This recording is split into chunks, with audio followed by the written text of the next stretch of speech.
Carbon, stop eating sandpaper. She's trying to eat sandpaper. Carbon!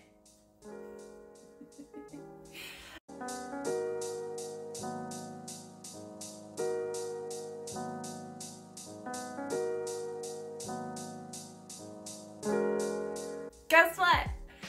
School's out. Ah, it's so exciting. Like, there is just something so exciting when school lets out in the spring and it is summer. I know that the world isn't quite, you know, acting like it's summer. I know that we're still really shut down and that things are not like business as usual. But being out of school is everything. I didn't love the transition into online, even though I'm very successful online and I thrive online, and I actually take at least 1 or 2 classes every semester online. I like online, but it is tricky. And one of the things that was really hard was biology, to switch to biology online. Like, I didn't know how I was gonna do biology in a biology lab online. It didn't make sense, but it went really well, and luckily I still was able to finish the semester with all A's again. So that was the president's list and a continuance of my 4.0 GPA. I did decide that I wanted to take the letter grade and not the pass or fail option. I knew that I would get passes in all my classes, but I just felt like getting the A's and having the A's on my transcript looks so much better. And the college that I plan on transferring to said that the pass-fail is not really gonna affect transferring. But yes, if you could take the letter grade and feel comfortable with that, you should. So I chose to do that. And in my quantitative reasoning and child psychology classes, that was an easy A. I did those pretty well. Those transitions onto online weren't that bad. One of them was already an online class, so those were A's, but it was biology I was concerned about. And after my final exam, it brought me down to a very high B, and basically the inclusion of my lab grade, which is 25% of my final grade, which was a high A, brought me up to a total of a low A. So I ended up getting a 90.88%, which was just barely an A, but I did it. And so on my transcript, your girl has all A's still. So that's super exciting. I also requested a copy of my official transcript, even though it's not complete. I have 2 more semesters left. I just want to see what my actual GPA is, because it's telling me it's a 4.0, but I think it should be higher than a 4.0.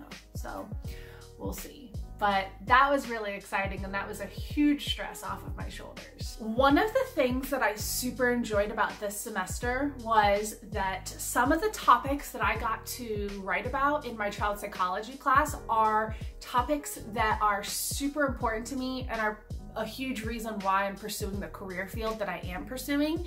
I hated my child psychology class this semester. I really did. It was rough. He didn't quiz us on things that were like terms and definitions and read and comprehend and then quiz.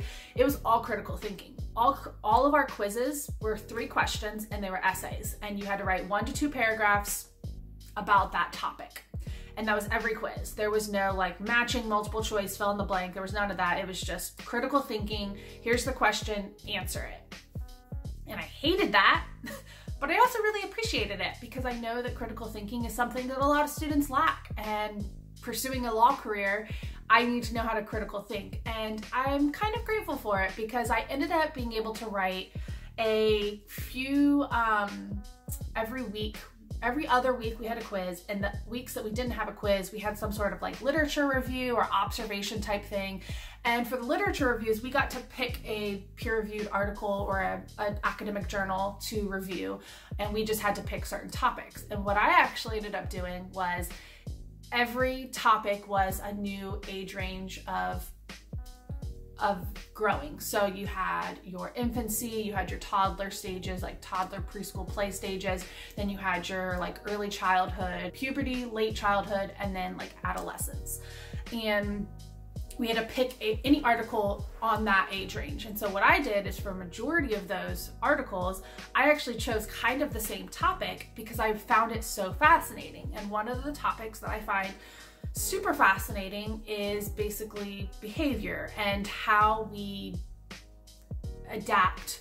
Basically, the gist of it is that as we experience things in our lives, we will then interpret them personally and interpret them in ways that are either good, bad, or in between. And these can develop what many children develop, which are internalizing behaviors, where they don't know how to handle their feelings, they don't know how to process the emotions they're feeling, they're not taught how to take a situation, take the feelings that are involved in that situation, put them inside of their bodies, digest them, and then be able to cope with them in a healthy way. And so one of the things that many children from a very young age into adulthood deal with are things like depression and anxiety. These are internalizing behaviors. They are the outcome of how they deal and cope with the things that happen to them. And so I found that super interesting. It's going to be a huge part of my future. I go into psychology, deeper into child psychology, into law, and into my specialization, which is like a healthy family separation, dealing with families with children and things like that. It'll be really good for me to have a lot of knowledge on those topics. So I really enjoyed learning about the different studies that have been done to basically gauge whether or not children are developing these internalizing disorders, these internalizing behaviors of dealing with the things that are happening to them, or if they are not developing them. Like what is it that makes a child have anxiety? What is it that makes a person at some point in their life develop anxiety and depression and these types of disorders, essentially? So super interesting stuff. I really enjoyed that, and I really liked the idea that that is something that I do really want to focus on as I continue into my career, and I'm excited to be able to take that knowledge with me and maybe hone in, maybe do a thesis of some sort, or just future research on that type of topic. All right guys, I'll see you on the next video. Bye.